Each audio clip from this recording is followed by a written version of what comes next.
আসসালামু আলাইকুম, আপনাদেরকে স্বাগত জানাচ্ছি দৈনিক কৃষি বার্তা থেকে সবজি কথার আজকের পর্বে। বরবটি একটি আমিষ জাতীয় সবজি। সারা বছরই এটি চাষ করা গেলেও গ্রীষ্মকালে এর ফলন ভালো হয়। দোআঁশ এবং বেলে দোআঁশ মাটি বরবটি চাষের জন্য উপযোগী। এর কয়েকটি উন্নত জাতের মধ্যে রয়েছে লালবিনি, ঘৃতসুন্দরী, বনলতা, গ্রিন লং, তকি, 1070, কেগর নাটকি সহ বিভিন্ন জাত। এদের মধ্যে কেগর নাটকি জাতটি পৌষ মাঘ মাস ছাড়া সারা বছরই চাষ করা যায়।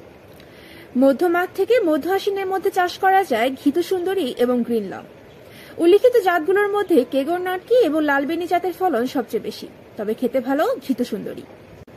এই সবজি চাষের জন্য সাধারণত বৈশাখ জ্যৈষ্ঠ মাসে বীজ বপন করতে হয়। এছাড়া অন্যান্য সময়েও বীজ বপন করা যায়।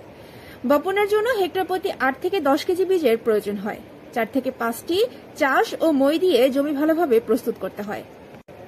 এই সবজি চাষের জন্য হেক্টর প্রতি যে পরিমাণ সারের প্রয়োজন হয় তা হল ইউরিয়া সার 250 KG, TSP 225 KG, MOP 185 KG, গোবর সার 5 টন।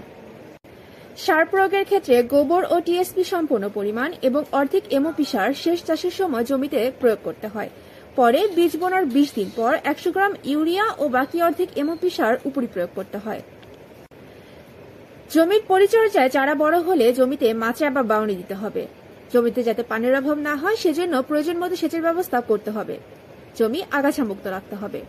জমিতে বিভিন্ন রকমের পোকামাকড়ের আক্রমণ দেখা দিলে কৃষি প্রশিক্ষকের পরামর্শ অনুযায়ী ব্যবস্থা গ্রহণ করতে হবে। বীজ বোনার 50 থেকে 60 দিন পর থেকেই ফসল সংগ্রহ করা যায়। এই সবজি চাষে হেক্টর প্রতি 10 থেকে 12 টন ফলন পাওয়া সম্ভব। প্রিয় দর্শক, আজ এই পর্যন্তই। সবজি কথার পরবর্তী পর্ব দেখার আমন্ত্রণ জানিয়ে এখানেই বিদায় নিচ্ছি। আল্লাহ হাফেজ।